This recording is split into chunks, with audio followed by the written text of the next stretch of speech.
Today, we're gonna be making baked macaroni and cheese.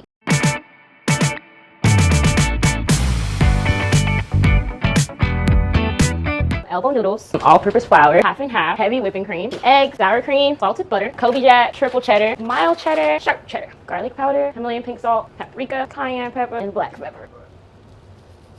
Salt and the pasta water. Pink Himalayan salt is very healthy, good anti-inflammatory for your system. I also do put oil in the pasta water so the pasta doesn't stick together. Because my water is already boiling, we're gonna go ahead and put the pasta in. That one box is a half pan of pasta, so that's how you'll know. About 10 to 12 guests. That's how I think about it with the catering. Also want to set your oven to 350 degrees. Now that that's working, you want to get your cheese sauce working for the mac and cheese. Oh, roux is basically when you put butter and flour in the bottom of a pot, and it's something that you do for sauces and gravies and like Alfredo sauce, different sauces, just to make it thicker. So it's not like you're pouring a bunch of liquid into a pot. You're gonna see, once I put the butter in and I let it melt with the flour, it'll turn into a thick consistency, and then we start adding our other liquids. And let that butter melt down, and once that's melted down a little bit, we're gonna give it some flour. So yeah, the butter is getting down. Once it's fully melted, we're gonna add the flour to create a roux, and then we're gonna start adding in the other liquids like the half and half and the heavy whipping cream to make a cream sauce. We're really making cheese sauce right now for the macaroni. No Velveeta, baby. Cheese sauce from scratch. So now that the butter is fully melted, we're gonna add the flour in. You kind of wanna, because you can measure it, but then sometimes you'll measure it and then it won't be enough, or it'll be too much. So you kind of want to eyeball it. So it becomes like kind of clumpy. Then you add your liquids in. So I'm like a Jamaican. I don't know how other people open these cans, but I'm just gonna do what I usually do if that's okay. It's probably unsafe, but that's how I was brought up to do that. And when you stab it like that on both sides, it pours out. And you work that clump out. So I put evaporated milk, and then I put heavy cream, and then I put half and half, or half and half and then heavy cream. Order really doesn't matter. As long as you're getting it in there and you're mixing it in so the roux is not clumpy in the liquid. With other pastas, I usually throw them at the wall, but with macaroni, we can't do that. I like my mac and cheese to be al dente, so these seem ready. Okay, so I do like to use a little bit of the pasta water in my sauce. Using pasta water instead of the regular water because pasta water has starch in it from the pasta that was boiled in it, so it makes the sauce thicker and richer.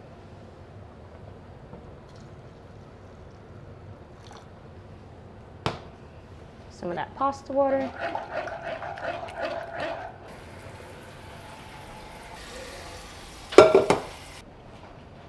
Okay, so there's our pasta. And then for the cheese sauce, we want to start adding our cheeses in. So the first one I added was sharp cheddar. Now I'm gonna add a little bit of triple cheddar, some mild cheddar. I want to cheese it down. Make sure it's nice and thick. I would say like me, but I'd be lying. See how it's starting to get thick? So then I start to season the cheese sauce and start with garlic powder, some cayenne. Do not do too much with the cayenne because you're gonna be choking. It's spicy. Paprika for the little smoke taste. We like the paprika. We're gonna put a little extra of that one. Some black pepper and some pink Himalayan salt. Now, there was salt in the pasta water, so you don't want to go crazy on the salt in the cheese sauce because the pasta water went into the cheese sauce. So just be a little careful when it comes to salt when you're cooking. I don't usually add salt to anything but things that are kind of bland, like mac and cheese. You don't want to have it tasting like nothing. But so with cooking, why I like it, it's not like baking. You can always add more, or you know, add something that is going to even it out. So if I made this too salty, I'd more than likely add some liquid, some of the cream, because it'll lighten it up. And then if it needs some more salt, I put more salt in it. This is my cheese sauce. She's pretty. Can you see? This is gonna be the binder for the macaroni and cheese. It'll hold the whole thing together. I feel like she needs something. I'm gonna put a little more sharp cheddar. So that taste is like really good. But you do need to taste if it's salty or it has enough paprika or garlic powder. So a little dab in the middle of your hand. It's piping hot, but it's not gonna burn me. That's good. Now, I was light with the salt because I put salt in the pasta water, but this one just needs a little more salt, just a little bit. Just making sure there's no lumps in the cheese sauce from the roux.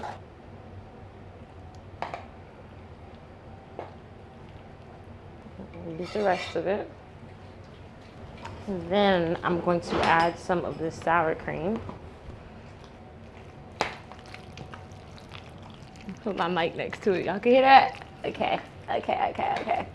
So then I take 2 eggs. I don't know if y'all don't put eggs in your mac and cheese. I'm sorry, I put eggs in mine. Scramble them. I'm gonna break them so you don't have any fat yolks in your macaroni. It's like a binder. When it bakes, you just don't want it to be cheese and sour cream. It's like when it bakes, the eggs give it a fluff. You don't want it to be bland because you added sour cream and eggs, which both don't have any flavor. You want to start adding a little more of the seasonings that you started with again. So you're going in with the same things again. That was paprika. This is black pepper. Add a little cayenne. Don't mud it. It's going to be spicy, and nobody wants a spicy macaroni.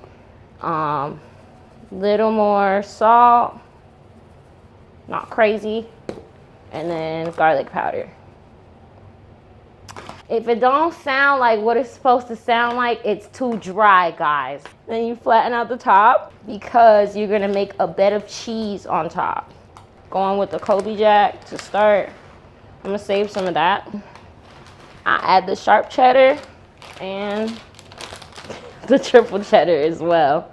So it's real cheddary, but it also has that Kobe Jack, so you're not just eating cheddar cheese in 4 different ways. Then you even out all the cheese on top because you know you want that crust. Yeah.